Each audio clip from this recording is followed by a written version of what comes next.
This call is now being recorded.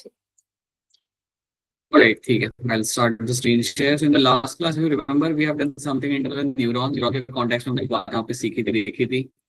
So वो चीज हमने यहाँ पे देखी थी. उसको थोड़ा सा कंटिन्यू करते हैं. Let's understand something about your conduction of impulse. वो थोड़ा सा देख लेते हैं. And then फिर हम लोग आगे समझते हैं क्या सीखना क्या समझना है. So let's first of all start with that itself. Conduction of impulse.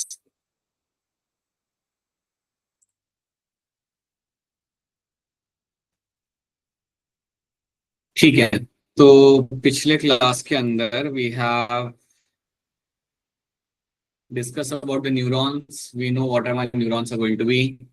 Neurons के पास आपके श्वान सेल्स होते हैं. Schwann cell will make the myelin sheath, और माइलिन शीथ की वजह से आपका यहाँ पे like conduction of the impulse आपके यहाँ पे फास्ट होता है. So these are the few things we have seen. Astrocytes क्या होते हैं, ओलिगोडेंड्रोसाइट्स क्या होते हैं. We know these are all my glial cells. और ग्लियल सेल्स का काम यहाँ पे होता है अपने न्यूरॉन को यहाँ पे प्रोटेक्ट करना.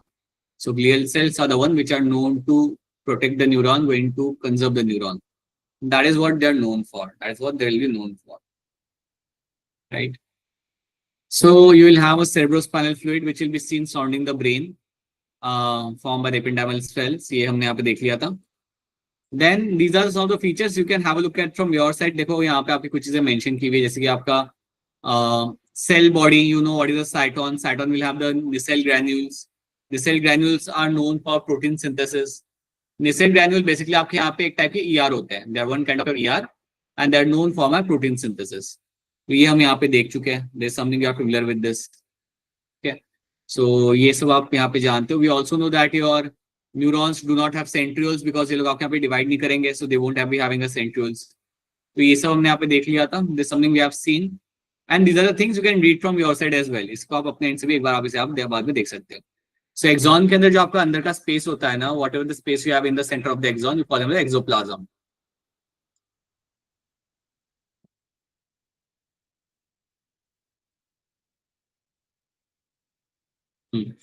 सो एक्सॉन के बीच में जो भी आपको यहाँ पे स्पेस दिखेगा, that space over here is called as axoplasm.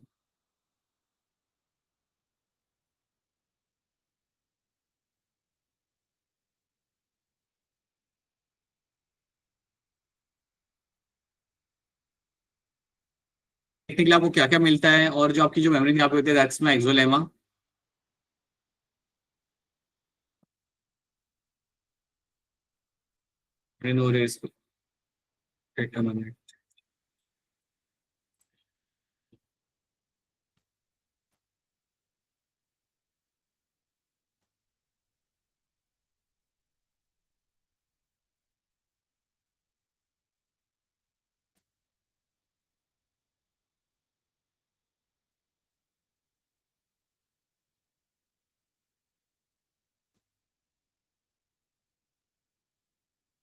So we'll have a membrane over it.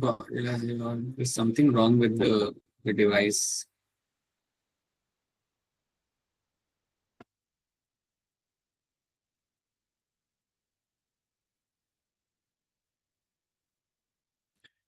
So exolema is going to be a membrane over here. So exolema आपको यहाँ पे आपकी membrane मिल जाएगी, which is there of a membrane of the axon. And in the center you will have something like exoplasm आपको मिलेगा आपके यहाँ पे center के अंदर. So these are the few things you will find in this. ये चीजें आप like ये दो चीज आप यहाँ पे जानते हो. अब हमें यहाँ पे समझना क्या है. We actually have to start with something like your conduction of nerve impulse. अब आपने ये बात देखी थी, अगर आपको याद हो तो मैंने आपको बताया था कि आपका एक्सॉन के आसपास you can have a myelin sheath. myelin sheath आपको बना के देता है आपके यहाँ पे श्वान सेल. अगर माइलिन शीथ होगा then you will find the conduction of nerve impulse आपके यहाँ पे फास्ट होगा. सिंपल सी बात है. अगर आपका माइलिन शीथ अगर आपके यहाँ पे होता है देन नर्व इंपल्स ट्रांसमिशन आपके यहाँ पे थोड़ा तेजी से आपको होते हुए मिलेगा. So transmission of nerve impulse will be faster. Myelinated axon has myelin sheath, right, वो आप हम लोग जानते हैं. और नोड ऑफ रेनवीर आपको मिलता है बीच बीच में, जहां जहां पे आपको गैप मिलता है उसे हम बोलते हैं यहाँ पे नोड ऑफ रेनवीर. और नोड ऑफ रेनवीर से आपके एक्सॉन आपका लाइक नर्व इंपल्स आपका जंप कर करके आगे जाएगा. And this myelinated axon are found in the brain, spinal cord, cranial and spinal nerves. So आपके brain, spinal cord, cranial and spinal nerves के अंदर आपको ये मिल जाता है myelinated axon. Schwann cells are observed inside the myelin sheath. So basically Schwann cell ही होते हैं जो आपके बना रहे होते हैं आपका myelin sheath. अगर मैं बात करता हूँ अपने नॉन myelinated axon के बारे में, तो यहाँ पे आपका नर्व इंपल्स आपका ट्रांसमिट किया जाएगा स्लोली. myelin sheath आपके यहाँ पे एब्सेंट होती है. नोडोफ्रेनवीर आपको यहाँ पे नहीं मिलेगा. सो ऑब्वियसली अगर आपके यहाँ पे माइलिन शीथ ही नहीं है then you will never have a node of Ranvier. Found in autonomous somatic neural system में आपको मिल जाएगा. So autonomic somatic neural system में आपको मिलेगा आपके नॉन माइलिनेटेड एक्सॉन्स. एंड आपको श्वान सेल यहाँ पे देखने के लिए आपके यहाँ पे नहीं मिलेगा. Now these are some of the like things in terms of my myelinated and non myelinated axon. हमारा आज का फोकस जो यहाँ पे रहेगा, the main focus here is going to be to talk about my conduction of nerve impulse. तो हम directly इसके ऊपर जंप करते हैं. लेट्स ट्राई टू अंडरस्टैंड कि आपका कंडक्शन ऑफ नर्व इंपल्स आपके यहाँ पे कैसे होगा. अब यहाँ से आपको थोड़ा ध्यान देना पड़ेगा. So we have seen about the we have talked about the neurons and axons which is a very simple thing, not something we have to be very concern about. But right now जो हम यहाँ पे कर रहे हैं उसकी तरफ आपको थोड़ा ध्यान देना पड़ेगा. सी, जब मैं बात करता हूँ about conduction of nerve impulse, when I talk about my conduction of nerve impulse, तो यहाँ पे पहले तो आपको कुछ चीजें यहाँ पे याद रखनी है. First of all here we will start this story by making a axon. तो समझो हमारे पास यहाँ पे एक्सॉन है, तो जो भी मैं आपको यहाँ पे बताऊंगा उसकी तरफ आप थोड़ा यहाँ पे ध्यान देना. So assume that this is my axon और एक्सॉन की यहाँ पे मेम्ब्रेन है. So centre part you know, centre part is going to be my axoplasm. Centre part is my axoplasm. अब एक्सॉन की जो यहाँ पे मेम्ब्रेन है, the membrane of the axon will be having certain channels. आपके यहाँ पे कुछ चैनल्स मिलेंगे और ये जो चैनल आपको मिलेगा आपके मेम्ब्रेन के ऊपर, ये चैनल को बोलूंगा यहाँ पे as a sodium channel. This is my sodium channel, sodium ion channel. Sodium ion channel जो मुझे यहाँ पे मिल रहा है, जो मेरा ग्रीन कलर का है सोडियम आयन चैनल, ये चैनल मेरा यहाँ पे रहेगा बंद. सो एक मेरा गेट है या मेरा एक विंडो है जहां से मेरे सोडियम आयन से यहाँ पे अंदर बाहर कर सकते हैं. But sodium ion channel will remain closed. Sodium ion channel जो मेरा यहाँ पे होगा ये मेरे यहाँ पे बंद रहेगा. So it will remain close right now. Similarly, you will also have a potassium ion channels. Similarly, you will also have potassium ion channels. So, potassium ion channels भी आपको यहाँ पे मिल जाएंगे. अब पोटेशियम आयन चैनल्स जो आपको यहाँ पे मिलते हैं ये आपके समवॉट ओपन होते हैं. तो आपको याद रखना कि आपका जो एक्सॉन है, अभी ये आपका सिर्फ हम एक्सॉन की बात कर रहे हैं. आप बोलोगे कि सर पूरा न्यूरॉन मेरा कहाँ गया, तो let's focus on the axon right now. आप जानते हो दैट्स अ लेंथी स्ट्रक्चर. जब मेरा न्यूरॉन काम नहीं कर रहा, जब मेरा न्यूरॉन रेस्टिंग स्टेट में है, तो रेस्टिंग स्टेट के अंदर आपको याद रखना है that your Na ion channels will remain closed, your sodium ion channels are somewhat open. जब मैं कह रहा हूं कि दे आर समवॉट ओपन या मैं कह रहा हूं that they are somewhat permeable, इसका मतलब यहाँ पे ये होता है कि ये 10 में से 5 खुलेंगे 5 बंद होंगे, या 10 में से 4 खुलेंगे 6 बंद होंगे. That is what you will find with the potassium ion channels. तो पहले तो आप ये बात याद रखना कि मेम्ब्रेन के ऊपर you have sodium ion channels, you have potassium ion channels, and you will have one more thing. इन सब के साथ आपको यहाँ पे एक और चीज मिलेगी एंड दैट एक और चीज here is called as my sodium potassium pump. Sodium potassium pump. This is the one more thing really finding over here, that is my sodium potassium pump. आपको यहाँ पे मिलेगा देखने के लिए. अब सोडियम पोटेशियम पंप जो आपको यहाँ पे देखने के लिए आपको यहाँ पे मिल रहा है ना, this pump is the pump which will play a very vital role in doing certain things. But वो क्या करता है हम बाद में देखते हैं. पर याद रखना मेरा सोडियम पोटेशियम पंप भी आपको मेम्ब्रेन पे आपको यहाँ पे मिल जाएगा. So right now my membrane is in a resting state. मेरी जो मेम्ब्रेन यहाँ पे है, ये मेरी मेम्ब्रेन यहाँ पे लगी हुई है मेरी यहाँ पे रेस्टिंग स्टेट पे. This is in the resting state. Now, when I say my membrane is in the resting state, that means what? कि यहाँ पे अभी कोई नर्व इम्पल्स ट्रेवल नहीं कर रहा, आपका ये न्यूरॉन अभी कोई काम नहीं कर रहा. ठीक है, that's one thing you have to know. अब यहाँ पे मैं राइट साइड में लिखना चाहूंगा कुछ चीजें जो आपको याद रखनी है. That in the resting state you will always find, जब भी हम रेस्टिंग स्टेट की बात करेंगे तो रेस्टिंग स्टेट के अंदर you will find my sodium ion channels. Channel, I'll just write CH over here, channel will remain closed, right? And my potassium ion channels will remain permeable. Permeable, somewhat permeable. I would write somewhat permeable. That means सारे खुले नहीं है, but कई सारे यहाँ पे खुले रहेंगे. इतनी बात पहले आपको यहाँ पे याद रखनी है. अब एक और बात आपको यहाँ पे याद ही रखनी है कि रेस्टिंग स्टेट में आप क्या देखोगे. When you observe the axon in the resting state, एक और हम यहाँ पे axon बनाते हैं. अगर ये मेरा axon resting state के अंदर है, तो याद रखना बाहर के साइड पे you have high amount of Na ion channels, high Na ions. Sodium ions का अमाउंट काफी ज्यादा होता है आपके एक्सॉन के बाहर, आपके एक्स्ट्रा सेलुलर स्पेस के अंदर सोडियम आयंस का अमाउंट काफी ज्यादा होता है। On the other hand potassium ions का अमाउंट यहाँ पे कम। तो ये बात क्या रखना कि सोडियम आयंस का अमाउंट काफी ज्यादा रहता है बाहर और पोटेशियम आयंस का कम रहता है। ऑन द अदर हैंड अंदर अगर आप देखोगे तो अंदर आपके पोटेशियम आयंस का अमाउंट काफी ज्यादा रहेगा, अंदर पोटेशियम आयंस का अमाउंट ज्यादा रहेगा एंड सोडियम आयंस का अमाउंट आपके यहाँ पे रहेगा आपके यहाँ पे कम। So this is what we will be finding over here कि सोडियम आयंस का अमाउंट आपको यहाँ पे ज्यादा रहेगा और पोटेशियम का यहाँ पे कम रहेगा, और अंदर आपको क्या मिलेगा यहाँ पे पोटेशियम आयंस का अमाउंट ज्यादा रहेगा और सोडियम आयंस का अमाउंट यहाँ पे रहेगा आपके यहाँ पे कम।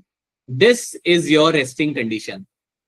ये बात भी आपके सामने एज अ क्वेश्चन आ सकता है, तो प्लीज याद रखना कि रेस्टिंग स्टेट के अंदर the amount of sodium ions are going to be way more higher in the outer environment compared to my inner environment, right? On the other hand, if I compare my potassium ions, so potassium ions मेरे अंदर ज्यादा है बाहर कम है। ये चीज आपको यहाँ पे फर्स्ट ऑफ ऑल यहाँ पे that is all in my resting state. ये सारी जो मैं बात बता रहा हूँ आपको यहाँ पे it is all the story of my resting state. क्या इतनी बात आप सबके यहाँ पे समझ आ रही है? Is this clear to all of you? Yes, sir. Yes, sir. Yes, sir. ठीक है, तो रेस्टिंग स्टेट में आपको ये कंडीशन आपको देखने के लिए आपको यहाँ पे मिलेगी। अब यहाँ पे होता क्या है, now let's again observe this thing again. इसको हम एक बार फिर यहाँ पे देखते हैं। जब आप ऑब्जर्व करते हो, when you observe the axon ना, अब हम देखते हैं कि यहाँ पे चार्ज कैसे लगता है। सो जब आप एक्सॉन को ऑब्जर्व करते हो तो बाहर के साइड पे you will have a positive charge, outer to the axon you will have a positive charge. अब आप कैसे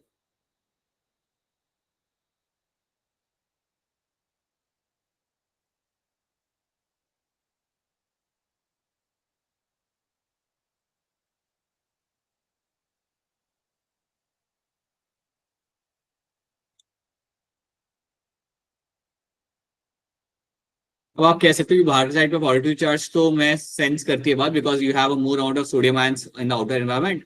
सो बाहर के साइड पे I can have a positive charge. Inner side पर अगर आप देखते हो तो inner side will be comparatively negative. The inner side is going to be comparatively negative over here.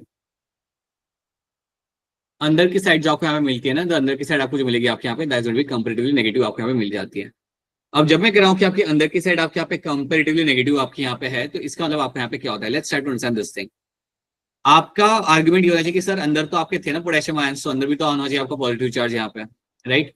But अंदर की साइड आपकी होती है यहाँ पे कंपैरेटिवली नेगेटिव। वो इसलिए होती है बिकॉज अगर आपको याद होगा तो आपकी जो प्लाज्मा मेम्ब्रेन होती है, आपकी जो सेल मेम्ब्रेन होती है, cell membrane is made up of your phospholipid.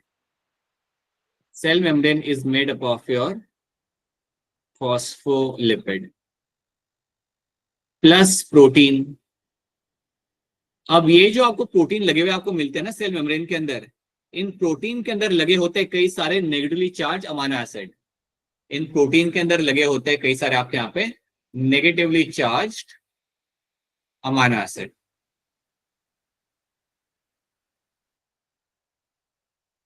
So negatively charge amino acid आपको कहाँ मिलेगा? आपको यहाँ पे सारे आपको मिलेंगे यहाँ पे ऑन द इनर साइड। अब इससे क्या होता है, आपकी जो मेम्ब्रेन होती है और मेम्ब्रेन का जो इनर वाला एरिया होता है वो कंपैरेटिवली आपका नेगेटिवली चार्ज होता है। तो ये बात आप दिमाग में बिठा लो कि आपका अगर आपसे कोई पूछे that why we find the inner side being negatively charge in the resting condition, because of my negatively charge amino acid जो मुझे मिलते हैं मेरे यहाँ पे प्रोटीन पे लगे हुए, जो मेरा प्रोटीन लगा हुआ है मेरे यहाँ पे फॉस्फोलिपिड बाइलेयर के साथ। So cell membrane you know that it is made up of my phospholipid and the proteins. तो जो प्रोटीन आपके यहाँ पे होंगे उनमें जो अमाइनो एसिड आपका होगा उसके वजह से you will have the negative charge on the inner side. Because of that you will have a negative charge on the inner side. तो ये बात एक आपको यहाँ पे याद रखनी है। And this condition is there in the resting state. This is all I can find in my resting state.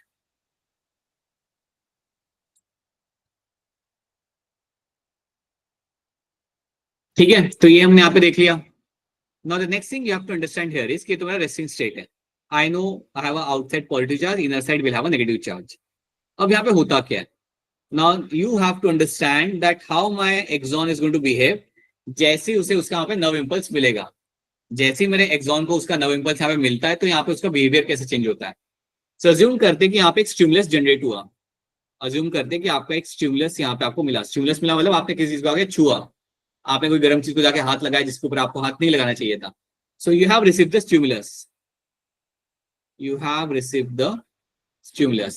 जैसे ही आपको यहाँ पे कोई स्टिमुलस मिलेगा, as soon as you will get a stimulus over here, तो यहाँ पे क्या होता है, आपको जैसे ही आपके एक्सॉन को कोई स्टिमुलस मिला या आपके न्यूरॉन को स्टिमुलस मिला, the very first thing which will happen is going to be your sodium ion channels will get open. जैसे ही आपको एक स्टिमुलस मिलता है तो सबसे पहली चीज आपके यहाँ पे क्या होती है, your sodium ion channels will open. Sodium ion channels will open. अब जैसे मेरे यहाँ पे सोडियम आयन चैनल्स मेरे यहाँ पे ओपन होते हैं, जैसे मेरे यहाँ पे सोडियम आयन चैनल्स मेरे यहाँ पे ओपन होंगे, तो देखो यहाँ पे होता क्या है। अब आप ये बात जानते हो, पहले से आप ये बात जानते हो कि बाहर आपके सोडियम आयंस काफी ज्यादा आते हैं। सो जैसे ही मेरे ये आयन चैनल्स यहाँ पे ओपन होंगे, सारे सोडियम आयंस मेरे भाग भाग के अंदर आ जाएंगे। They will start coming inside the axoplasm. बात सेंस करती है, because you know movement of molecules always happen from higher to lower concentration. तो जैसे ही आपके यहाँ पे सोडियम आयन चैनल्स ओपन होंगे, so you will find all the sodium ions will start rushing inside. ये सारे के सारे नीचे आना चालू करेंगे, they will start rushing inside into the axoplasm. तो ये बात आपको याद रखनी है, the first thing which will happen is going to be your sodium ion channels will open. जैसे ये ओपन होते हैं, you should know that now my sodium ions will start rushing inside the axoplasm. My sodium ions will rush inside axoplasm. सारे आपके axon के अंदर भागना चालू करेंगे। अब सिंपल सी बात है, अगर मेरे सोडियम आयंस बाहर से दौड़ते हुए अगर अंदर आना चालू करते हैं, if my sodium ions suddenly बाहर से मेरे अगर यहाँ पे अंदर मूव करना चालू करते हैं, तो कुछ तो यहाँ पे होगा।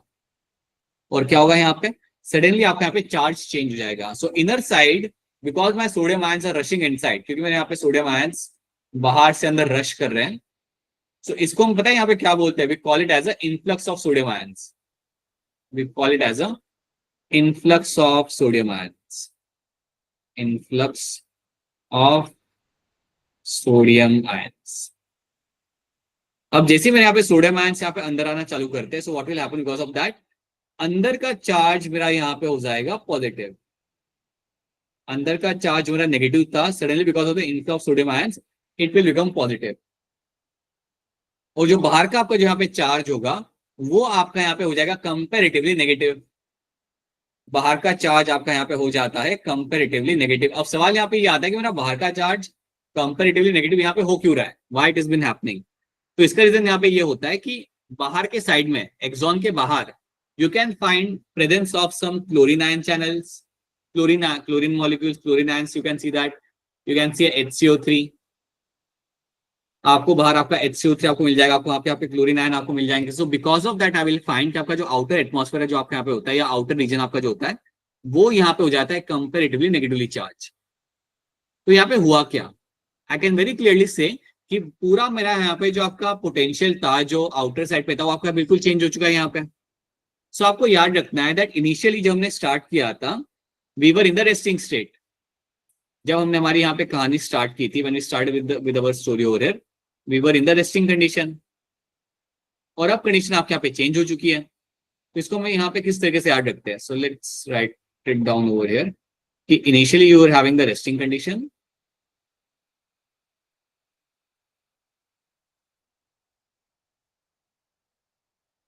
सो initially you are in the resting state, जब आप कुछ नहीं कर रहे थे, जब आपका न्यूरॉन कुछ नहीं कर रहा था, and now it has change, it has undergone something called as my depolarisation.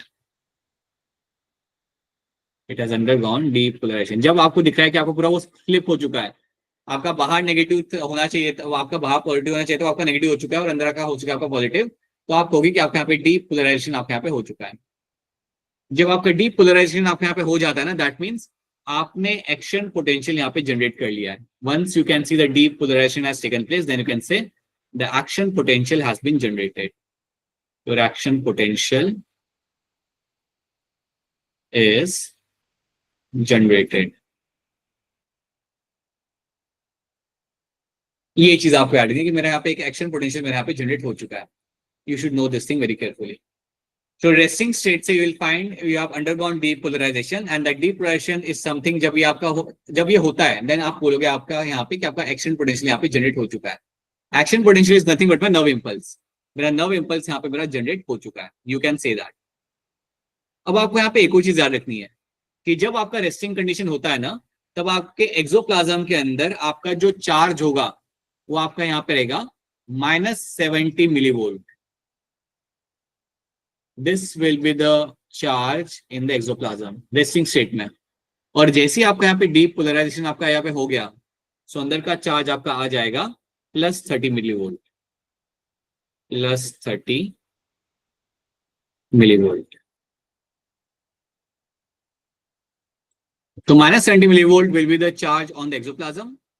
And जैसे आपका यहाँ पे हुआ आपका डीपोलराइजेशन, तो आपका इनर इनर आपका सेंटर का जो चार्ज आपका यहाँ पे होगा that's going to be +30 millivolt. ये चीज आपको यहाँ पे होते हुए आपको यहाँ पे दिख जाती है. This is what you find happening in this. जैसे ही आपको ये चीज आपके यहाँ पे हो गया, वंस यू सी कि हमारा यहाँ पे चार्ज चेंज हो चुका है, यू कैन क्लियरली से that my depolarization has taken place and action potential has been generated. ये चीज आपको यहाँ पे होते हुए मिल जाएगी. अब पहले तो मुझे ये बताओ कि क्या इतनी बात आपको यहाँ पे समझ आ रही है? Is this clear to all of you? Yes. Yes, sir. sir. Yes, sir. इसमें अगर कोई चीज समझ नहीं आ रही तो पूछ लो, because you will find question based on this only. तो पहले अपनी यहाँ तक अगर स्टोरी क्लियर है तो अच्छी बात है, अगर कोई चीज क्लियर नहीं लग रही देन बता दो.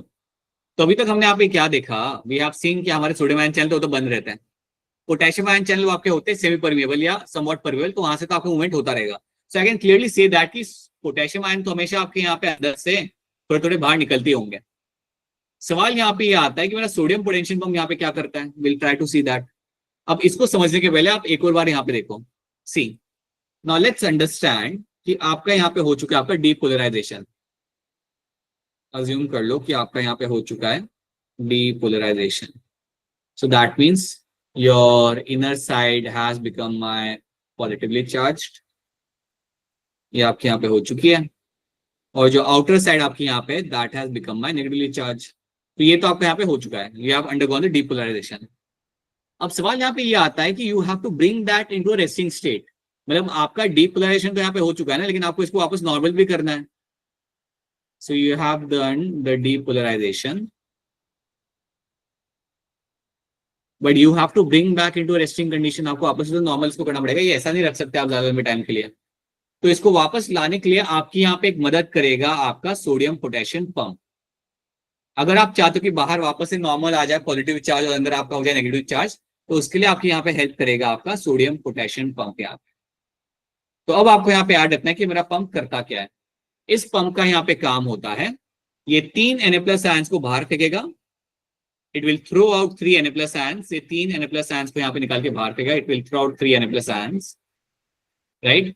और ये अंदर लेगा आपके 2K+ आयंस को. ये इसका काम होता है. It will take inside 2K+ ions.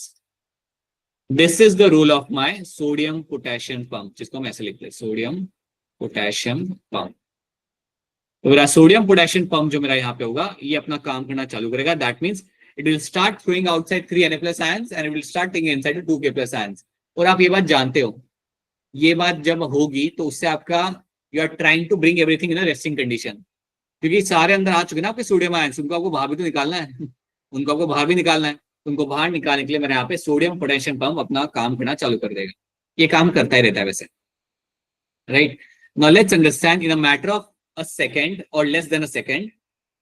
एक सेकंड के अंदर आपको यहाँ पे क्या मिलेगा होते हुए, यू विल फाइंड दैट आपका आउटर एनवायरमेंट आपका बन जाएगा आपका यहाँ पे positively charged. Your outer environment will become my positively charge and inner environment जो मेरे यहाँ पे होगा that will become over here my negatively charged. ये जब मैं अटेंड कर रहा हूँ, so after depolarization when I'm getting back to a resting condition, इसको हम यहाँ पे बोलते हैं as a repolarization. इसको हम बोलेंगे यहाँ पे as a repolarization. So depolarization होने के बाद जब आप वापस से रिटेन करते हो अपनी नॉर्मल कंडीशन को यहाँ पे, इसको हम बोलते हैं रिपोलराइजेशन. और ये करने में आपका सोडियम पोटेशियम पंप आपके यहाँ पे मदद कर रहा है. That's the first thing you have to know, right. और ये करने में थोड़ा सा टाइम लगता है. To make this happen, depolarize से रिपोलराइज करने में आपका थोड़ा यहाँ पे टाइम लगेगा. And that is called as my refractory period. That is called as my refractory period. तो अगर आपसे आपका फ्रेंड आके पूछे या आपके पड़ोसी आके पूछे क्या होता है रिफ्रैक्टिव पीरियड, तो आपको बताना है the time taken from a depolarized state to repolarized state is called as my refractive period. आपने डीपोलराइज यहाँ पे कर लिया, उसके बाद आपको वापस जो नॉर्मल कंडीशन में आप लेके आ रहे हो उसे हम कहते हैं रीपोलराइज करना या रीपोलराइजेशन होना। तो वो जो टाइम लेगा यहाँ पे, the amount of time taken to repolarize itself is called as my refractive period. ये टाइम काफी कम होता है और कम ही होना चाहिए, बिकॉज जब तक आपका न्यूरॉन वापस से रेस्टिंग स्टेट में नहीं आ रहा तब तक आपका वो नया नर्व इंपल्स जनरेट नहीं कर सकता। तो ये चीज आपको याद रखनी है। सो एक बार फिर यहाँ पे लिख देता हूँ, you have a depolarised condition over here and here you have a repolarized condition.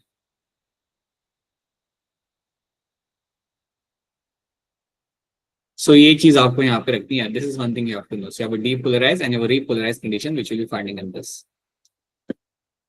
ठीक है, तो प्लीज ये बात भूलना मत. रिफ्रैक्टिव पीरियड आपके यहाँ पे क्या होता है? The time taken from the depolarization to repolarization is called as my refractive period. तो इतनी बात तो पहले आपके यहाँ पे समझ. This is what you find happening in this, right? अब इसके बाद आपके यहाँ पे क्या होगा? Now let's understand one more thing in this. इतना समझ लिया, अब तो बाकी चीजें आप आसानी से आप समझ जाओगे. अज्यूम करते कि मेरा यहाँ पे एक्सॉन है. It will have resting state में positive charge on the outer side and negative charge on the inner side. ये मुझे यहाँ पे जनरली मिलेगा यहाँ पे. अब आपको याद रखना है कि जब आपका एक्शन पोटेंशियल जनरेट होता है ना, तो पूरे एक्सॉन में एक साथ नहीं होता, वो एक फ्रेगमेंट में होता है. जब आपका एक्शन पोटेंशियल जनरेट होगा तो आपका एक फ्रेगमेंट में होगा. तो आपका समझो आपका इतना फ्रेगमेंट है आपके यहाँ पे एक्सॉन का, जहां पे आपका एक्शन पोटेंशियल यहाँ पे जनरेट हो रहा है. तो जब आपके यहाँ पे एक्शन पोटेंशियल आपके यहाँ पे जनरेट होगा तो आपको यार, आपको मालूम है यहाँ पे क्या होगा? फ्लिप हो जाएगा सब कुछ. यहाँ पे जब मैं कह रहा हूँ कि यहाँ पे सब कुछ आपका फ्लिप हो जाएगा, सो दैट मीन्स व्हाट? अंदर आपका हो जाएगा पॉजिटिव चार्ज और बाहर आपका यहाँ पे हो जाएगा आपका negative charge. This is what you find happening ना when you find your action potential getting generated. तो ये आपका यहाँ पे हो रहा होता है. ठीक है, अब जैसे ही आपका ये चीज आपका यहाँ पे हो गया, इसके बाद आपका जो बाकी का फ्रेगमेंट है, इसके बाजू में जो आपका फ्रेगमेंट है, समझे ये मेरा यहाँ पे फ्रेगमेंट नंबर ए, ये है मेरा यहाँ पे फ्रेगमेंट नंबर ए. तो फ्रेगमेंट ए के अंदर आपका हो चुका है आपका यहाँ पे depolarization. Now this fragment A will undergo repolarization. ये वापस से रेस्टिंग स्टेट में आएगा. जैसे ही आपका रेस्टिंग स्टेट के अंदर आता है, as soon as it will come to resting state, इसके एडजेसेंट जो आपको यहाँ पे होगा, इसके एडजेसेंट जो आपको यहाँ पे मिलेगा ना आपका fragment, that will undergo depolarization. तो आप ये मान लो कि जैसे मेरा फ्रेगमेंट ए जो मेरा यहाँ पे है, अगर ये मेरा यहाँ पे नॉर्मल हो जाता है, if this over here becomes my normal, if this over here becomes your normal, अगर ये आपके यहाँ पे नॉर्मल हो जाता है,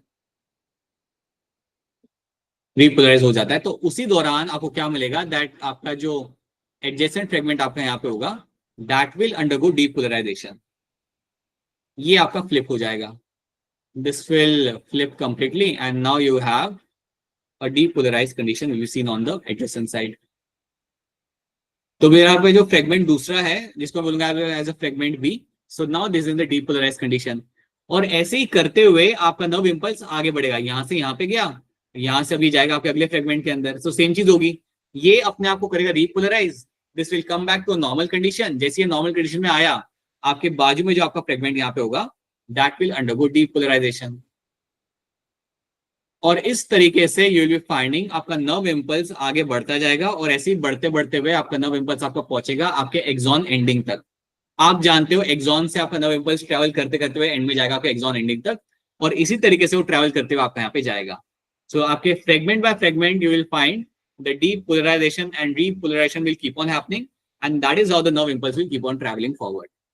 अगर आप इसे देखना चाहो तो आप यहाँ पे इस पिक्चर में आप इसे यहाँ पे देख सकते हो. You can have a look at this same thing in the picture. यहाँ पे आप देखो कि आपका कैसे आपके यहाँ पे नर्व इंपल्स आपका आगे बढ़ रहा है. सो फ्रेगमेंट आपका फ्लिप होता है, राइट? जैसे वो रिपोलराइज होगा तो उसके बाजू वाला आपका फ्लिप होगा. Okay, and this is how you will find your nerve impulse will just keep on moving forward. इस तरीके से आपका आगे बढ़ेगा आपके एक्सॉन एंडिंग तक. ये जो आपकी चीजें आगे बढ़ रही है, इसको ही हम बोलते हैं यहाँ पे कि आपका नर्व इंपल्स ट्रांसमिशन आपके यहाँ पे हो रहा है. So this is something you have to know. और ये अगर आपको यहाँ पे समझ आ रहा है, so that means you have understood your conduction of nerve impulse. अगर आपको इतनी बातें यहाँ पे समझ आ रही है, that means you have understood your conduction of nerve impulse. इस तरीके से आपको यहाँ पे हो रहा होता है. So this is a story. This is one of the very important story which you have to understand because you will find question based on this. अब मुझे फटाफट कुछ सवालों का यहाँ पे पहले तो मुझे ये बताओ कि क्या ये बात आप सबको यहाँ पे समझ आ रही है? Yes, sir. sir. This is going to be called as conduction of impulse. अब मुझे फटाफट हैंड रेस करके इसका आंसर दो मुझे यहाँ पे कि अगर मेरा कंडक्शन ऑफ इम्पल्स यहाँ पे मेरा हो रहा है इस तरीके से, फर्स्ट ऑफ ऑल मुझे बताओ कि रेस्टिंग स्टेट के अंदर क्या मेरे पोटेशियम आयन चैनल्स ओपन होते हैं या क्लोज होते हैं? Close.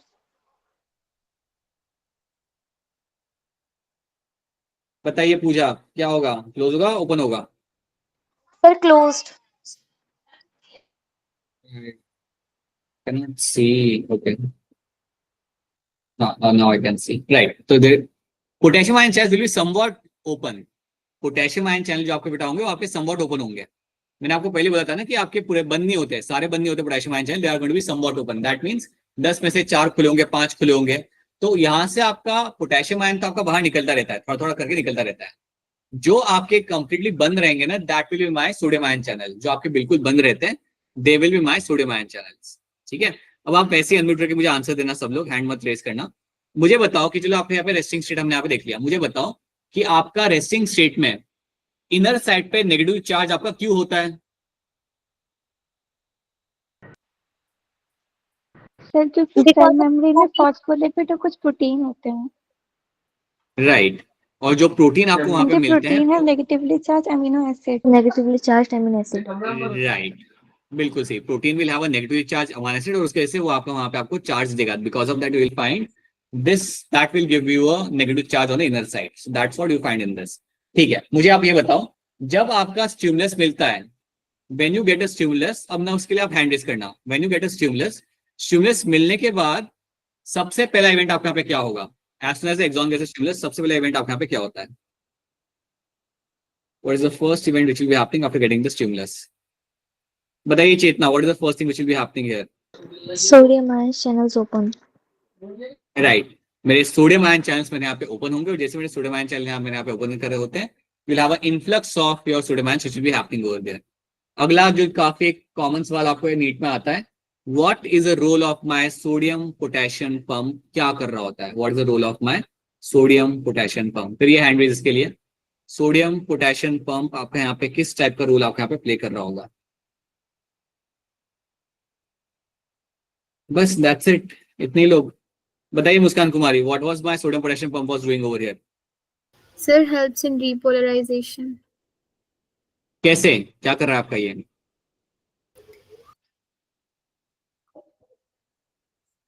Sir, वही तो बताना आपको. हाँ, yes, चलो. sir, इसमें वो 3 सोडियम आयंस को आउटसाइड थ्रो करता है और 2 पोटेशियम आयंस को इनसाइड लेता है और इसकी वजह से चार्ज रिवर्स हो जाता है. राइट. तो याद रखना, सोडियम पोटेशियम पंप जो होता है उसका एक ही काम यहाँ पे होता है, to throw 3 Na+ ions outside and to take 2 K+ ions inside. ये काम होता है आपके यहाँ पे सोडियम पोटेशियम पंप का. जब तक वो ये करता रहेगा ना, तब तक that is what it does to maintain the right kind of charge on the outer and inner side. ये बात आपको याद रखनी है. इसका काम ही होता है और ये हमेशा काम करता रहता है. अगर आपसे कोई पूछे कि क्या ये रेस्टिंग स्टेट में भी काम करेगा, तो answer is yes. Resting state में भी ये काम करता है ताकि वो मेंटेन कर सके अपनी पोलैरिटी यहाँ पे, मतलब मेम्ब्रेन की. बाहर ज्यादा रखते हैं आपको सोडियम आयंस को और अंदर रखते हैं आपको यहाँ पे अपने पोटेशियम आयंस को. तो this will just keep on working all the time. तो ये हो गया मैंने यहाँ पे सोडियम पोटेशियम पंप. और ये करने के लिए लगता है खर्चा. ये करने के लिए आपको लगता है खर्चा, that's going to be ATP. और एटीपी तभी बनेगा जब आप ये ब्रेन में ग्लूकोज जाएगा. तो कई बार पता आपने नोटिस किया होगा, जब आपने कुछ खाया ना हो सुबह से, तो आपका दिमाग काम नहीं करता. आपने सुबह से कुछ नहीं खाया और आपको मैंने दिया करने के लिए कुछ फिजिक्स के numerical, so you won't be able to focus on your thing. Your brain also needs some energy. Your brain needs to generate some nerve impulse, have to make certain things happen, but वो होगी नहीं if you don't have ATPs over there. So ये जो होता है ना आपका ATP is something which will always be required. जब भी आप सोडियम पोटेशियम पंप को इस्तेमाल कर रहे हो, तो आपको ATP का इस्तेमाल यहाँ पे करना पड़ेगा, बिकॉज उसके अगर ये काम नहीं करेगा. राइट. तो हमेशा याद रखना, all the story starts with my resting state. The story will start from your resting state. Resting state say it will bring down to your depolarization.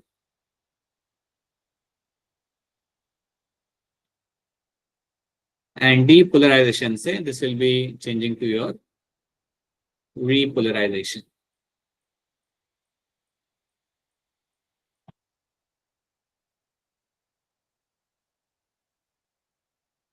So this is what you find happening in this. ये आपको यहाँ पे याद रखना है. This is one thing you have to know. चलिए, now let's get back to our thing. So ये हमने यहाँ पे इस चीज देख ली, समझ ली यहाँ पे. Now this is what I want all of you to remember right now. अभी हम ट्रांसमिशन ऑफ नो इम्पल्स यहाँ पे नहीं करेंगे. Let's do one thing. Let's jump onto some of the question solving. जो हमने डिसाइड किया था कि आज हम कुछ क्वेश्चन सॉल्विंग कर लेंगे आज की क्लास के अंदर, तो उसको हम यहाँ पे ड्रॉ कर लेते हैं. सो अभिषेक क्या कर रहे हो, बोलो.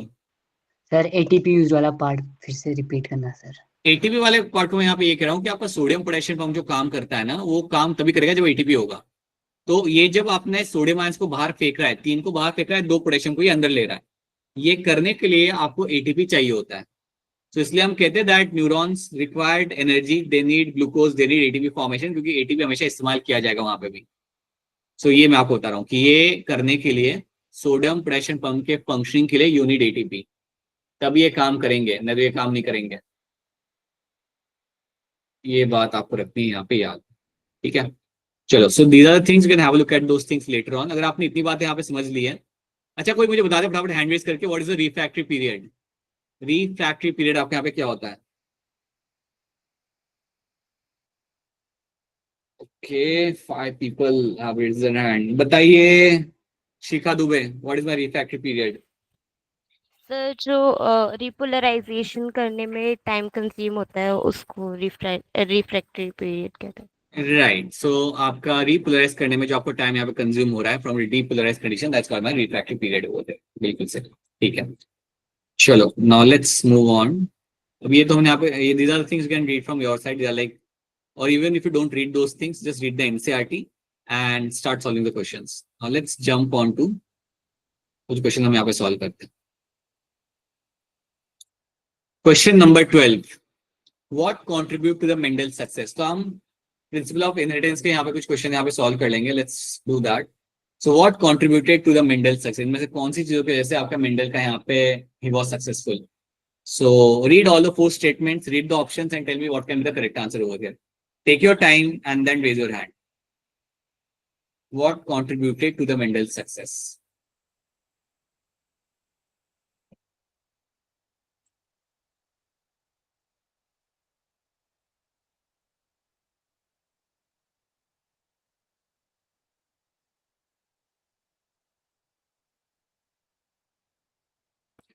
बताइए पीयूष, क्या लग रहा है? Sir option C. आपका ऑप्शन सी लग रहा है आपको यहाँ पे. ऑलराइट, ठीक है. अभिषेक, आपको क्या लग रहा है? Sir option C. Shagun? C option. चलिए देखते हैं हम यहाँ पे. Selection of pure line pea varieties, that's true, ये बात आपकी सही है. History of knowledge, knowledge of history, ये बात आपके यहाँ पे गलत है. कोई उन्हें नॉलेज नहीं थी, बल्कि उनके जैसे बाकी लोगों को नॉलेज मिली. Selecting one character at a time, that's also true. Using statistical analysis and the mathematical logic, that's also true. So yes, option C बनेगा यहाँ पे as a correct answer. So this will also become over here as a correct answer. So Mendel crossed true breeding tall plants and dwarf plant varieties in his experiment. Tallness was the dominant character and dwarfness was the recessive character. The recessive character reappeared when? आपके recessive character आपका वापस आपको कब देखने के लिए आपको यहाँ पे मिला? काफी लेंदी क्वेश्चन है. क्वेश्चन लेंदी है लेकिन है आसान, इतना कोई डिफिकल्ट क्वेश्चन है नहीं. बताइए तमन्ना ठाकुर, क्या होगा आंसर इसके अंदर? Sir option D. के मुस्कान, क्या लग रहा है आपको? से बी. Option B. बैटमैन मतलब बी अगर आप यहाँ पे मुझे कह रहे हो, then that's your correct answer. Yes, F2 generation के अंदर you will find the things will, the recessive trait will reappear in the F2 generation. बिल्कुल सही. Then number of gametes produced by homozygous and heterozygous individual having genotype AA and capital A small a. कितने type के gametes आपके यहाँ पे बन जाएंगे इन दो जीनोटाइप में से? इसमें से कितने बनेंगे और इसमें से कितने बनेंगे?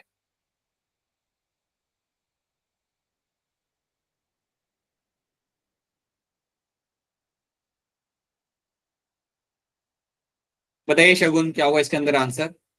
Sir A option. आपको ये लग रहा है? कोमल पांडे, आपको क्या लग रहा है? Sir A option. क्या ऑप्शन आपको लग रहा है? तो ठीक है, चलिए हम यहाँ पे देख लेते हैं.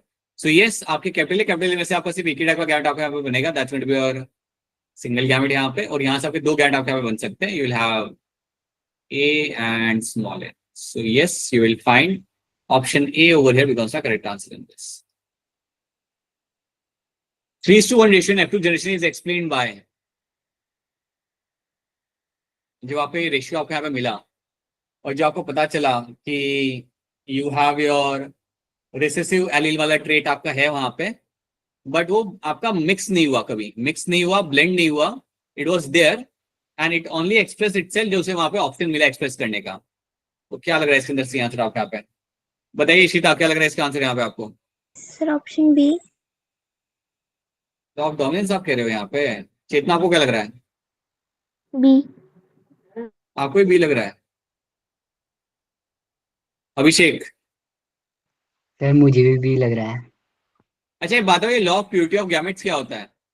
Sir law of segregation. Asian. तो ये क्यों नहीं आपको लग रहा है यहाँ पे आंसर? चलिए बताओ. सर डी होगा. सर बी होगा. पहले तो बोले डेली वाला डी होगा, बैट वाला बी होगा, क्या कर रहे हो आप लोग? सर डी वाला. D. Now let me tell you something. It will be my law of segregation over here. क्योंकि आपका ये जब आपको मिला था 3:1 का रेशियो आपका F2 जनरेशन में, तो that is one of the very important law which came into picture, which says that कि you have the allele over there, but वो अपने आप को एक्सप्रेस नहीं कर रहा है, and during the gamete formation you are finding कि आपके अलग अलग पॉसिबल गैमेट्स आपके यहाँ पे बन रहे, and because of that you are able to see your recessive allele in that particular plant. So that is why आपका ऑप्शन डी बनेगा यहाँ पे as a correct answer. That is my law of segregation, that is my law of purity of gametes. चलो ये वाला answer बताओ, ये भी आसान सवाल है, थोड़ा सा सोच के करना. Which Mendelian idea is depicted by a cross in which F1 generation resembles both the parents?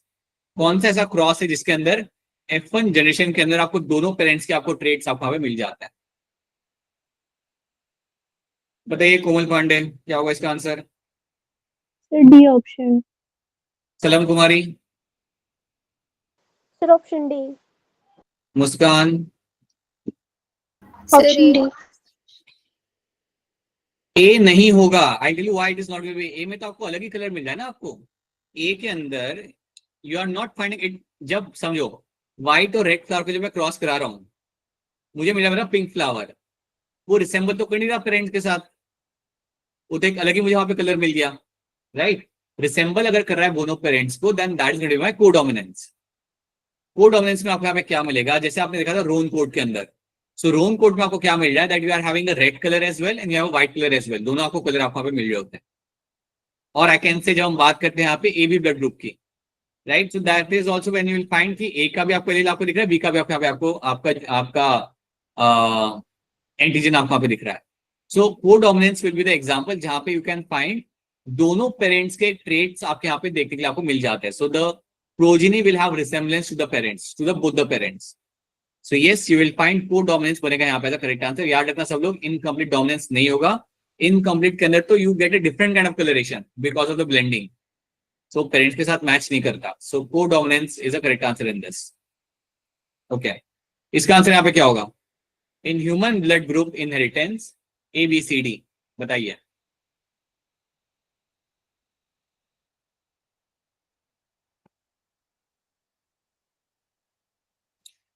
बोलिए इशिता. Sir option D. आपका ऑप्शन डी यहाँ पे लग रहा है. अंशिका शर्मा, आपको क्या लग रहा है? Sir D option. It is going to be your option D. यहाँ पे you will find A and B are codominant. That's something you know. I and IB are codominant. IA and IB are dominant over small I. That is also true. तो बिल्कुल आपका यहाँ पे A and B दोनों ही statement मेरे यहाँ पे सही है. So yes, my option D over here becomes my correct answer. Right. ये करके बताओ मुझे यहाँ पे. क्वेश्चन को ध्यान से पढ़ो, जल्दबाजी मत करना. क्वेश्चन को ध्यान से पढ़ो खुद से, and then give me a correct answer in this.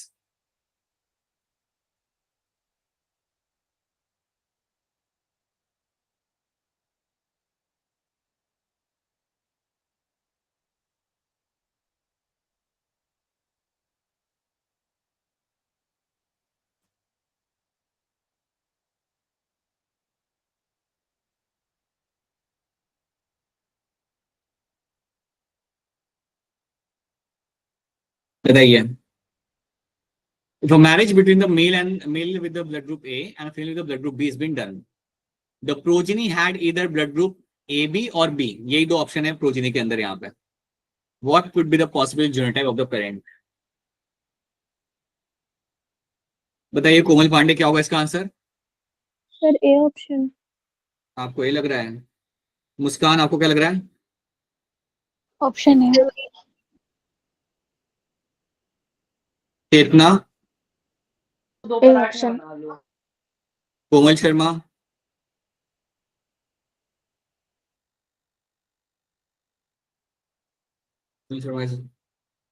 Abhishek. Sir option है. ऑप्शन ए बनेगा यहाँ पे करेक्ट आंसर आपके साथ. अभिषेक, ऑप्शन डी क्यों नहीं होगा? सर फिर बी डोमिनेट नहीं करेगा ना. कोई और एक्सप्लेन करें? मुस्कान कुमारी, क्यों डी नहीं होगा यहाँ पे आंसर? सर क्योंकि इसमें बोला गया है जो प्रोजेनी है या तो वो ए बी होगी या फिर बी होगी, अगर आई होगा तो वो फिर ओ ब्लड ग्रुप देगा. राइट, ओ होने के वजह चांस हो जाते हैं. ठीक है, because that's why you can not have the right. So your option A becomes the correct answer यहाँ पे, क्योंकि बोला गया है कि या फिर ए बी है प्रोजेनी या फिर बी है. ओ का कोई चांस है नहीं. अगर डी में लेता तो डी के अंदर तो ओ बन सकता था, इसलिए this option A becomes the correct answer. Mendel result of inheritance of character were rediscovered by. Mendel ने जो अपना काम वहां पे किया था उसको रीडिस्कवर यहाँ पे किसने किया था? कौन था जिसने रीडिस्कवर किया था मेंडल के काम को यहाँ पे?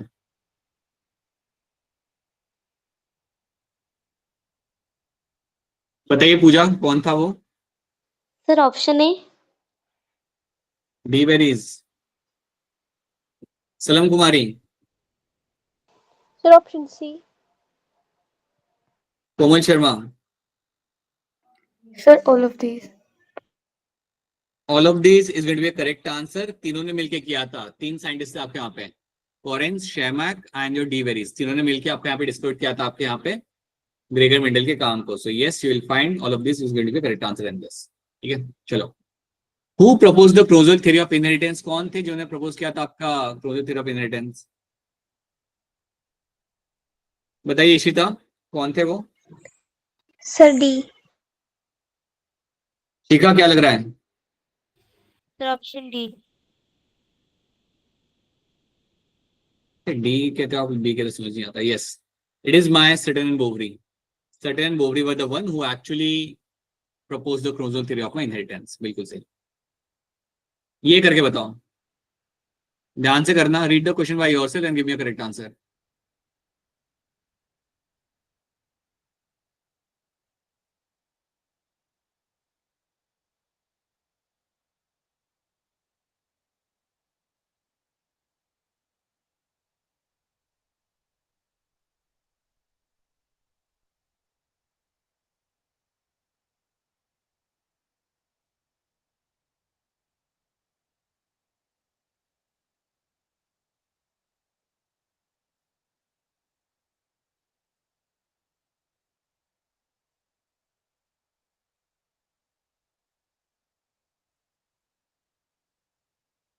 बताइए Anshika Sharma. Sir B. Chetna, B option. Muskan and Muskan Kumari, sir B. Abhishek. Abhishek, Piyush, Ayush, आप लोग भी आंसर दे सकते हो बेटा. क्या वो समझ नहीं आ रहा question? In the test cross involving F1 dihybrid flies, more parental type offspring were produced than the recombinant type offspring. आपका जब यहाँ पे टेस्ट क्रॉस होता है इन्वॉल्विंग द F1 hybrid, तो यहाँ पे आपने उन्हें आपको देख के रखा हुआ है यहाँ पे what has been happening here. You have a more amount of parental type offspring were produced than the recombinant type offspring. So ज्यादा आपके यहाँ पे क्या है, parental वाले हैं. So more are going to be what? So जो आपका ज्यादा नंबर आपका मिल रहा है, more are the parental one. अब सिंपल सी बात है बेटा कि अगर आपके parental one अगर आपके यहाँ पे ज्यादा मिल रहा है, इट इटसेल्फ मींस कि आपका जीन यहाँ पे लिंक्ड है. इसका मतलब आपका यहाँ पे होता है कि आपके जीन्स आपके यहाँ पे लिंक्ड है. So if you have a parental one then you can say the genes here are going to be linked. अगर मेरे यहाँ पे जीन्स लिंक्ड होते हैं तभी तो आपके प्रोजीनी जो होते हैं रिकॉम्बिनेंट वो काफी कम मिलते हैं आपको. Majority of the genes majority of the progeny will have a parental phenotype, तो उस हिसाब से देखा जाए तो ऑप्शन बी बनेगा यहाँ पे ऐसा correct answer. The two genes are linked and present on the same chromosome, दोनों जीन्स मेरे यहाँ पे लिंक्ड है and they are present on the same chromosome. So ये आना चाहिए था, इतना पढ़ाने के बाद you should be able to answer this. You can not simply say कि नहीं मुझे समझ नहीं आया। So you should be like read the question thoroughly and give me the correct answer. So this will be a correct answer in this. So option B बनेगा यहाँ पे आपका राइट आंसर। तो two genes are linked and present on the same chromosome. That's the correct answer over there. In human skin color, which is a polygenic trait, all dominant and all recessive alleles show what? In human skin color, which is a polygenic trait, all dominant and all recessive alleles are going to show what kind of condition?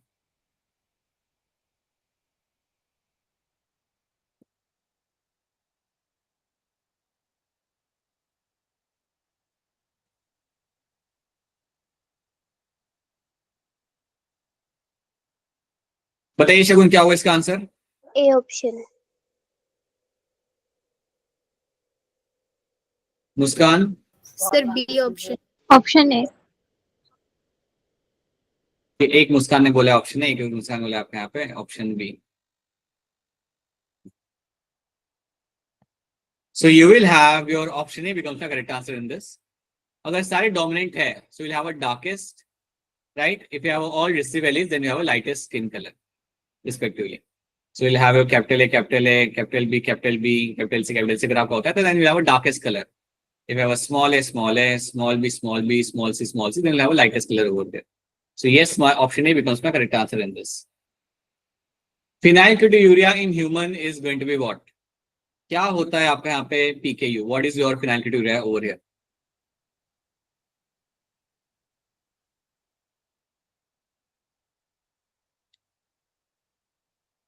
बोलिए अभिषेक, क्या होता है phenylketonuria? All of these.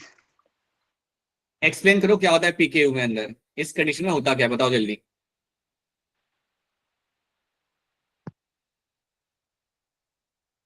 All of this मुझे answer से मतलब नहीं बेटा, वो तो सिंपल है। Tell me what is happening in phenylketonuria?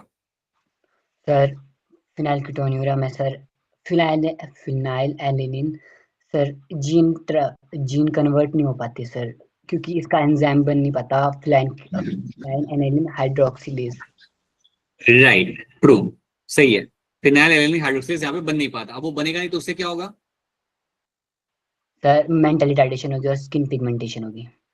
वो ठीक है, क्या किस में कन्वर्ट नहीं हो रहा? What is not getting converted to something else? Phenylalanine into tyrosine. Tyrosine में आपका कन्वर्ट आपके यहाँ पे नहीं होगा, और जब आपका कन्वर्ट नहीं हो रहा then you will find phenylalanine will get accumulated in the body, in the brain, will damage the brain, will have a mental retardation, and इसके साथ साथ आपका स्किन पिगमेंटेशन भी आपको देखने के लिए आपको नहीं मिलेगा।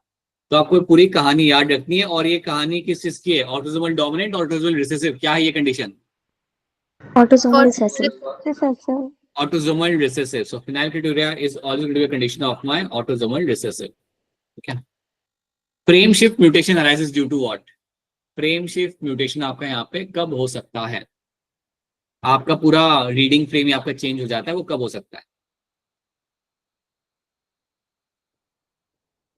अंशिका शर्मा बताइए।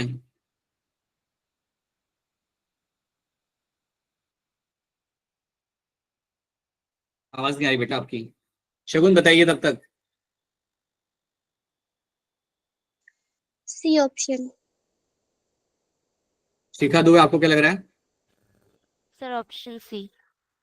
Option C over here becomes the correct answer. Yes, deletion of a base pair of a DNA. अगर आप कोई बेस पेयर अगर वहां से आप डिलीट कर रहे हो, या अगर आप कोई बेस पेयर आप वहां पे इंसर्ट कर रहे हो, सो डिलीशन और insertion of the base pair, and that will lead to a condition of your frame shift mutation. That means both A and B condition के अंदर आपका यहाँ पे होगा आपका फ्रेम शिफ्ट म्यूटेशन। अगर आप सिंगल बेस पेयर पर अगर आप यहाँ पे चेंज कर रहे हो ना, that is my point mutation, जो आपको होते हुए मिलता है आपके सिकल सेल एनीमिया में। सो पॉइंट म्यूटेशन आपको यहाँ पे होते हुए आपको मिलेगा यहाँ पे, but this is example of my frame shift mutation. आपने कोई बेस ऐड किया, डिलीट किया, पूरा फ्रेम आपका यहाँ पे चेंज हो जाएगा। Analysis of a trait of several generation of the family in the form of diagram is called as what? जब मैं पूरा यहाँ पे करता हूँ एनालिसिस, बताइए डिंपल क्या होगा आंसर इसका? Someone tell me the answer of Dimple ना, quickly आंसर क्या आ रहा है डिंपल का यहाँ पे? Option D. डी ऑप्शन आ रहा है यहाँ पे। Right, so I think everyone will agree on this. It is my pedigree analysis. आपका पेडिग्री एनालिसिस के थ्रू आप पता लगा सकते हो कि वहां पे आपकी फैमिली में आपका क्या रन किया जा रहा है। ये करके बताओ। आप लोग काफी गड़बड़ करते हो इन क्वेश्चन के अंदर, so do this question. Simple है, कर लो फटाफट।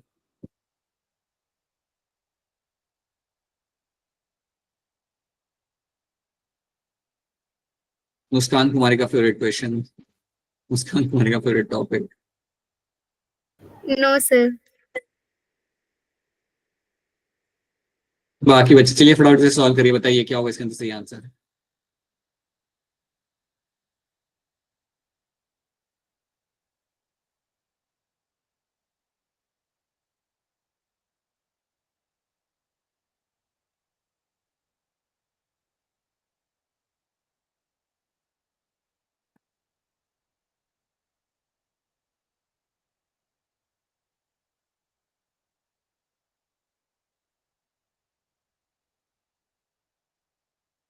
बोलो अभिषेक, बोलिए अभिषेक, बोलिए। आवाज नहीं आ रही बेटा आपकी। सलम कुमारी बताइए। सर ऑप्शन ए। शगुन आपको क्या लग रहा है? A option. Komal Sharma, sir A. Anshika Sharma and Muskan. Option A. I think Dimple will also agree on this. By the way Anshika, Muskan Kumari, कहाँ पे अटक रहे हो आप एंड बाकी सारे बच्चे हैं?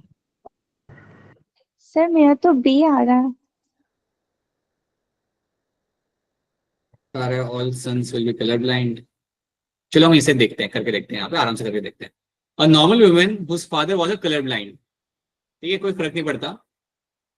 एक नॉर्मल वुमेन है हमारे पास यहाँ पे, इनके फादर को कलर ब्लाइंडनेस था, मतलब इनके पास होगा यहाँ पे एक स्मॉल सी और एक होगा इनके पास यहाँ पे कैपिटल सी, लेकिन वो तो नॉर्मल ही है। इनकी यहाँ पे शादी हो रही है एक नॉर्मल लड़के से, she is getting married to a normal man. That means capital C and Y. Capital C is for my dominant allele and small C is for my colour blindness वाला एलील। जब यहाँ पे इनका शादी होगा यहाँ पे, now let's make all possible combinations यहाँ पे। So will have X Y, लड़का तो यहाँ पे हमारा नॉर्मल ही था, और लड़की के पास एक है आपका डिफेक्टिव एलील और एक है आपका नॉर्मल वाला allele. So now what will happen, let's see. If a girl is born, girl will always be normal. क्यों लड़की यहाँ पे नॉर्मल होगी? इस फादर के साइड से जो कैपिटल सी आपका, सो गर्ल के पास तो कोई चांस है ही नहीं कि गर्ल कभी यहाँ पे कलर ब्लाइंड हो सकती है। लड़कों की अगर मैं यहाँ पे बात करूं, सो लड़कों के अंदर यहाँ पे आपको क्या मिलेगा, that you will have Y आएगा फादर के एंड से, स्मॉल आपका एक्स आएगा मदर के एंड से। तो 50% boys are going to be colour blind, बाकी सारे आपके यहाँ पे नॉर्मल होंगे। तो जब आपको कैपिटल सी आ रहा है मदर के साइड से, तब वो नॉर्मल होगा। अगर स्मॉल सी आया तो विल बी कलर ब्लाइंड। तो आप यहाँ पे देख सकते हो that 50% of the boys are going to be colour blind. Muskan समझ आ रहा है आपको यहाँ पे क्या हुआ? सर एक बार और बता दीजिए। देखो यहाँ पे हुआ क्या, देखो लड़का यहाँ पे नॉर्मल है, father is going to be normal, so capital C इनके ऊपर होगा यहाँ पे। मदर की ऐसे आपके यहाँ पे mother is going to be heterozygous, right? So that means she will have a small C and she will have a capital C. अब हमने क्या किया, इसका हमने यहाँ पे क्रॉस किया, तो जब हमने यहाँ पे देखा तो लड़कियां जो कितनी भी होंगी यहाँ पे, तो देखो लड़कियों के पास क्या होगा, एक एक्स क्रोमोसोम तो आएगा उनका फादर के साइड से। The girls will get one x chromosome for the father side. अब फादर के साइड से जब एक कैपिटल सी आ रहा है, तो मदर के एंड से स्मॉल सी आए तो भी कोई फर्क नहीं पड़ेगा, क्योंकि फादर के साइड से कैपिटल सी आ चुका है ना। तो मदर के साइड से अगर स्मॉल सी आ रहा है तब भी कोई फर्क नहीं पड़ेगा, कैपिटल सी आ रहा है तो वैसे भी कोई अच्छी बात ही है। So all the daughters are going to be normal. तो यहाँ पे आपने इतना देख लिया कि आपकी सारी की सारी डॉटर्स यहाँ पे आपकी नॉर्मल हो जाएगी। जब हम लेकिन लड़के की बात कर रहे हैं, तो लड़के के पास क्या आता है, फादर के साइड से आपका आता है वाई क्रोमोसोम और मदर के साइड से आता है आपका एक्स क्रोमोसोम। तो 50% चांस होगा ना कि अगर मेरी मदर यहाँ पे हेटेरोजाइगस है, so there is a 50% chance कि कुछ लड़कों को मिलेगा आपका एक्स के ऊपर स्मॉल सी और कुछ लड़कों को मिलेगा आपका यहाँ पे एक्स के ऊपर आपका कैपिटल सी। अगर आपको एक्स के ऊपर स्मॉल सी मिल जाए लड़कों को, that means if they are getting the defective allele, they will be affected one. So 50% boys आपके यहाँ पे अफेक्टेड हो जाएंगे और बाकी 50% आपके यहाँ पे होंगे आपके यहाँ पे नॉर्मल। क्या अब ये बात समझ आई आपको यहाँ पे मुस्कान? Yes sir. तो This is what you will have find happening. That's why option A becomes my correct answer in this. चलिए, this question, which of the following most appropriately describe the hemophilia? ये तो जल्दी कर दो, जल्दी करते आगे बढ़ते हैं. Which of the following most appropriately describe the hemophilia? बस that's it. इतने ही बच्चे हैं हमारे जिसका आंसर देना चाहते हैं, सही आंसर देना चाहते हैं. चेतना बताइए क्या होगा इसके अंदर answer. A option. Chetna, now you have to tell me what happens in haemophilia. होता क्या है हीमोफीलिया के अंदर? सर हीमोफीलिया में एक एंटी हीमोफिलिक फैक्टर नाम का फैक्टर होता है जो कि एब्सेंट होता है. इस वजह से अगर पर्सन में कोई भी हल्का सा भी कट लग जाता है तो नॉन स्टॉप ब्लीडिंग होने लगती है और उसमें क्लॉटिंग नहीं होती. Right, true. क्लॉटिंग यहाँ पे होगी नहीं. And as you have said very clearly, the anti haemophilic factor will be absent, जिसको हम इवन कहते हैं factor number 8. So that is what you find in haemophilia. And males are much more affected because ये आपकी x-linked condition आपको मिल जाती है. ये करके बताओ, हो जाएगा.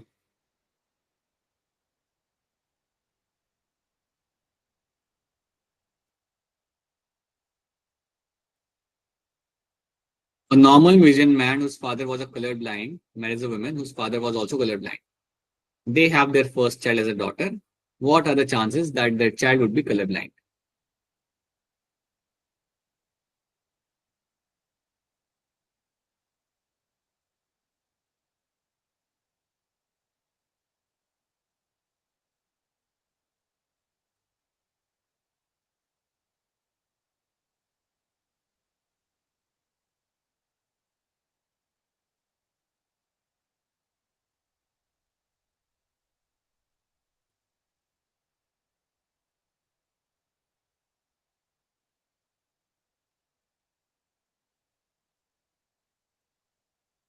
बताइए Dimple.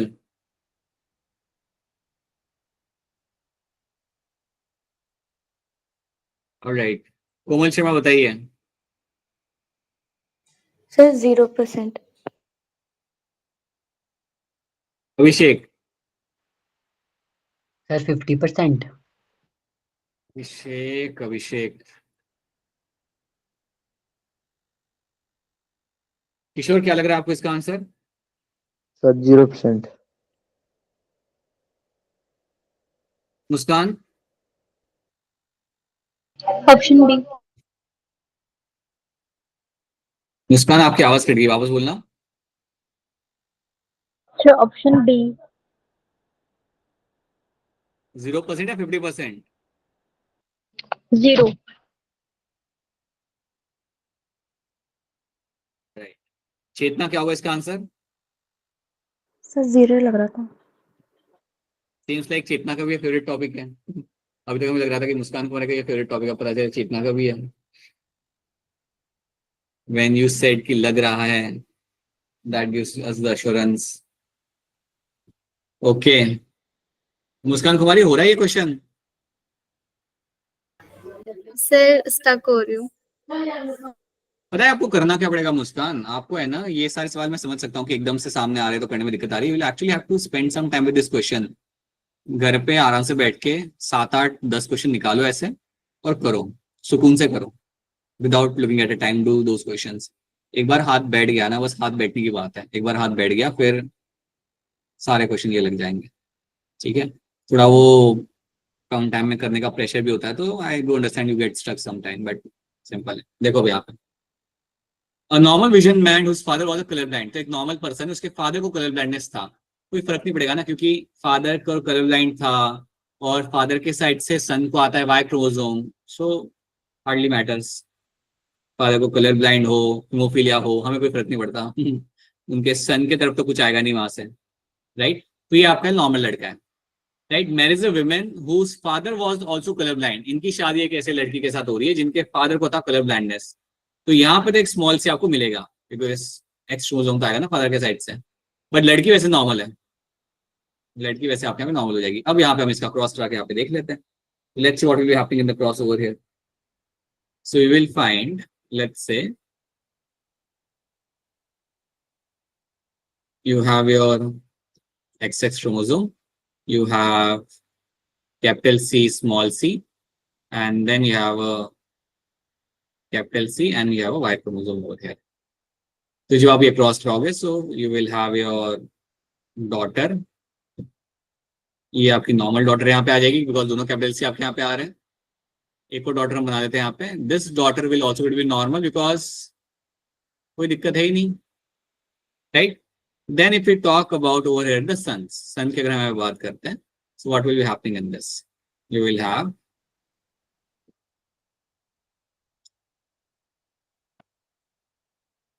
a capital C. Just wait a minute, something I've missed out over here. Okay?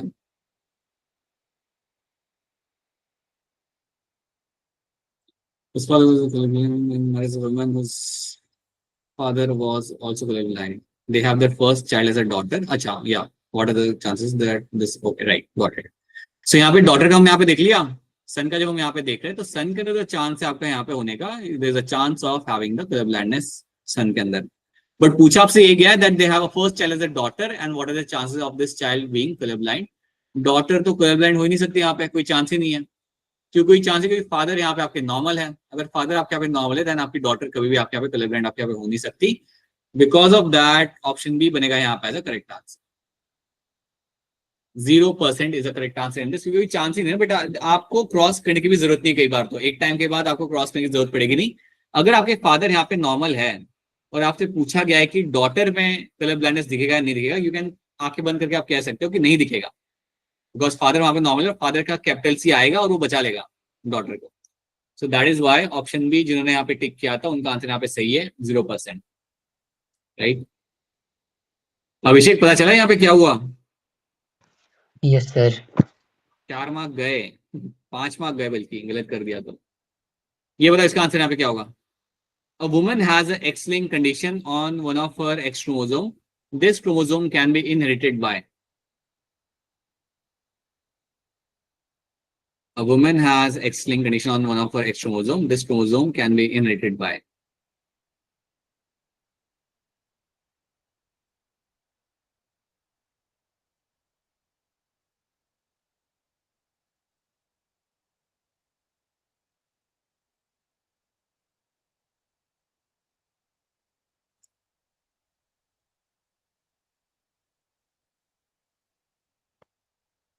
बताइए Chetna. D option.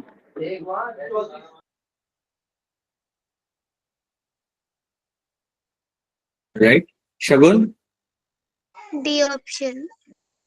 you also D. Abhishek, yes sir, option D. Himmat Singh, sir B option. Right. So अगर आप डी ऑप्शन अगर आप यहाँ पे मुझे कह रहे हो both B and C, that's a correct answer. अगर you have imagine you have there is a girl who has some X linked condition, ठीक है, मतलब इनके पास एक आपका यहाँ पे स्मॉल एच यहाँ पे है, राइट. और उन्होंने has a x linked condition one of her x chromosome. तो एक क्रोमोसोम के यहाँ पे डिफेक्टेड है तो कहीं भी जा सकता है ना क्रोमोसोम. तो आपका यहाँ पे ये यहाँ से जा सकता है, आपके डॉटर में भी जा सकता है. It can go to a daughter as well and it can also go to a son as well. So yes, you will find option D here becomes my correct answer. ये बता दो, failure of segregation of chromatid during the cell division cycle results in the gain or a loss of chromosome which is called as. अगर आपका gain या loss है chromosome का तो इसको हम यहाँ पे क्या बोलेंगे? What is something I am going to call it as?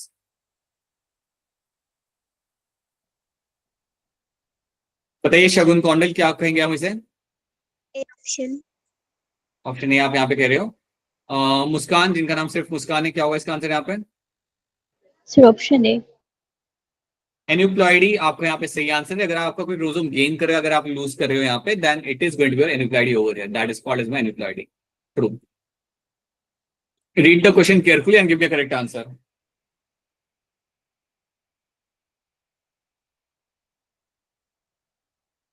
Which of the following are chromosomal disorders?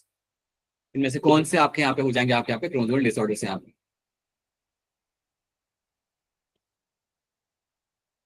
बताइए चेतना. D option. दिल्ली वाला डी ना? यस और सर. can पूजा क्या लग रहा है आपको? Sir option D. And Dimple, Dimple का क्या आंसर आ रहा है चैट में कोई बताना? Option D. So D आप यहाँ पे गिरा and that's going to be the correct answer over here. So you have a Down syndrome and you have a Turner syndrome. These are my chromosomal disorder. Okay. अभिषेक ये question आपको नहीं आता था? आता था सर। हाँ तो रे हैंड लिस्ट क्यों नहीं किया फिर?